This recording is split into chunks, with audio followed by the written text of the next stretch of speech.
Hey guys, so we're starting to run out of room spray, or toilet spray as we call it. It's our Rosemary Hydrosol. So we're going to do a bit of harvesting today from the rosemary plant, get it in the still and make ourselves some hydrosol.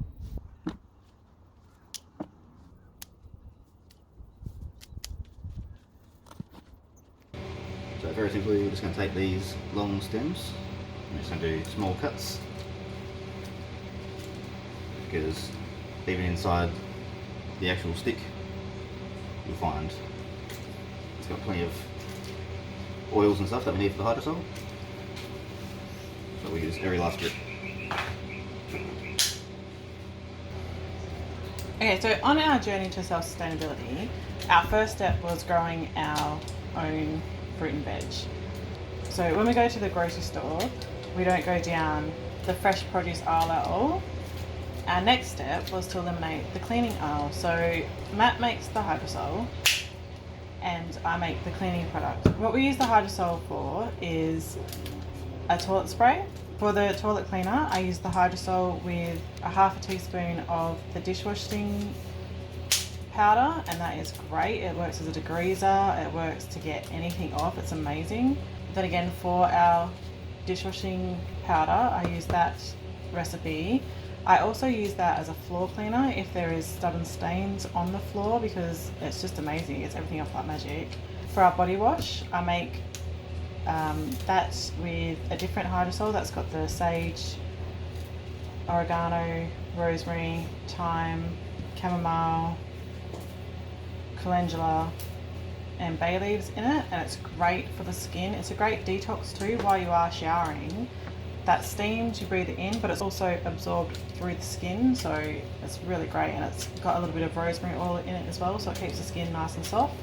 For face products, I use the jojoba oil mixed with rosemary oil. So the rosemary oil is a antifungal, antibacterial, so it keeps your skin nice and clear. It's great for acne, which our daughter's going through at the moment. For a face toner, I use the same hydrosol as I use for the body wash, and a friend of mine's actually trialing that out at the moment as well.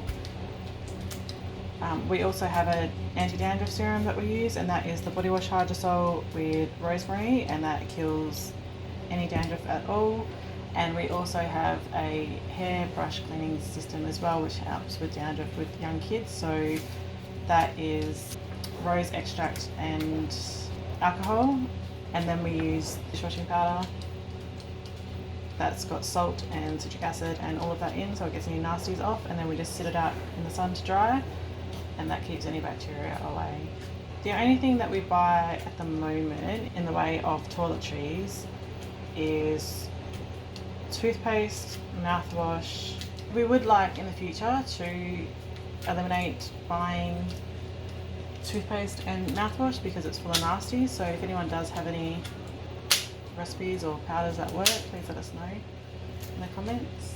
If you grow a garden, you can get your grocery bill down to at least under the hundreds. It doesn't matter how big your family is. If you make your own shower products, if you make your own cleaning products, you can make your own beauty products from your garden. And then if you educate yourself as well, you can also fill your medicine cabinet. And it all starts with learning how to make your own soil and seed save. We've also got a flow hive as well, so our next step is to produce our own form of sugar, which is honey. And if we do end up with a bigger property, then we will do our own sugar cane, because we use a lot of golden syrup and rapadura sugar. And we have grown our own coffee plants now as well, so once they start fruiting, then we can start roasting our own beans that we've grown ourselves. It's going to be a very fun project. If you guys have not had honey in your coffees before, it's really, really nice. It's a great alternative to sugar in terms of a sweetener, and honey is quite medicinal for you as well. Once you understand the concept of gardening, your journey to self-reliance is an easy one. It's just making some products, doing trial and error, and then just seeing what else you can make, and it's one product at a time, and then eventually you've got a whole pantry full of things and a whole cleaning cupboard full of things. And my cleaning cupboard is not much at all, it's just one powder and hydrosol. Alrighty, so it's all chopped up, and as you can see, it all fits in a lot nicer into the bucket. So now what we'll do is we'll transfer it to the still, and we'll fill up with some water and get it started. So this is our 25 litre still. It comes with 2 attachments, but the attachment we're going to use today is the alembic lid. So this one is great for making essential oils and plant extracts, which is our hydrosol. As the boiler heats up with all the plant material and water, the steam will rise and drag up all the essential oils, start condensing in this alembic top.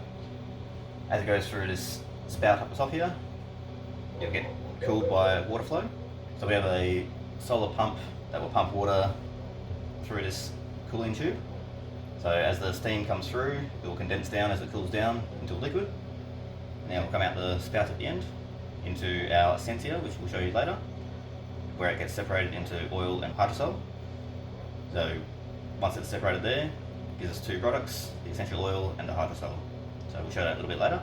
So the reason we use solar for our water cooling as well is to cut down costs, and we use our spa as water source for the pump to circulate. And that way it's just reusing the same water, there's no wastage, and you're not picking up bills on your water usage. Matt and I do things as frugally as possible. If you were to do this using a bore pump, you'd be using quite a lot of electricity, and as we know right now, electricity is expensive. So if you use solar and pick this rosemary from your garden, your cleaning product is free because there's no electricity being used. You don't have to pay for the rosemary. So your only costing is 16 litres of water. So compare that to what you'd pay per spray at the supermarket. This is very, very, very cheap, but there's no chemicals, that you're cleaning your house naturally without bringing any nasties into your home, while lessening your grocery bill, which is the whole point of having a garden. Now it's very important to make sure you measure how much water is going in as well, because you only want to cook out 80% of the water you put in. Otherwise you risk burning the rosemary and hurting the still.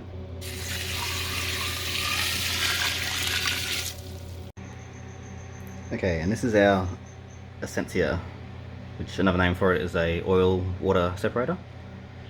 So what comes out of the still will come through this funnel into the bottom here, and what happens is, since the oil will float on top of the hydrosol, the oil will stay up the top here, and the hydrosol will go through the bottom, through this bottom spout, up to this point here, and this point is lower than this one here for the oil.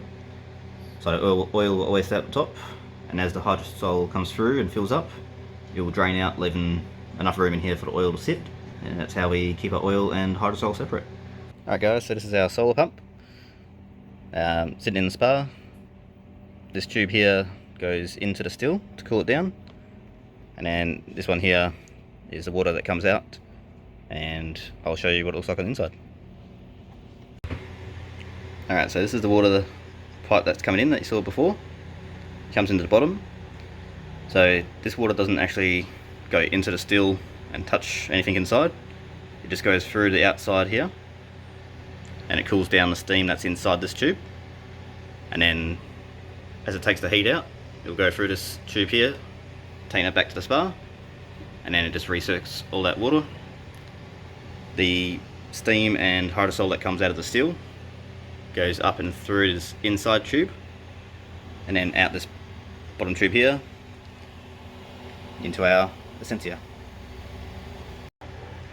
Now, since the water that you're using to cool down doesn't actually go into the still and affect anything, you can use any water you want, as long as it's running. The main reason to be self-sufficient is to bring costings down. So if you can do it this way with the solar, it won't increase the cost of your utility bills. Alright guys, so now it's boiling and steaming. So the hydrosol steam is coming through this copper pipe. It's dripping through here. Hopefully you can focus. There we go. So on top there, that top layer is oil. So that's your essential oils. And underneath this is all your hydrosol. And then that drips down into this bucket, and then that's what we'll put into our sprays and other stuff. So another handy dandy way to use the hydrosol is in a diffuser. is quite good at keeping flies and bugs away if you're sitting outside, and we just really enjoy it. And you also don't need to pay $40 to $100 for a diffuser. We got ours off eBay for $15. Yeah. So there's always ways to do things frugally. So if you enjoyed this video, make sure to give it a like, and if you want to keep seeing what we're doing out here, hit the subscribe button, and we'll see you in the next video.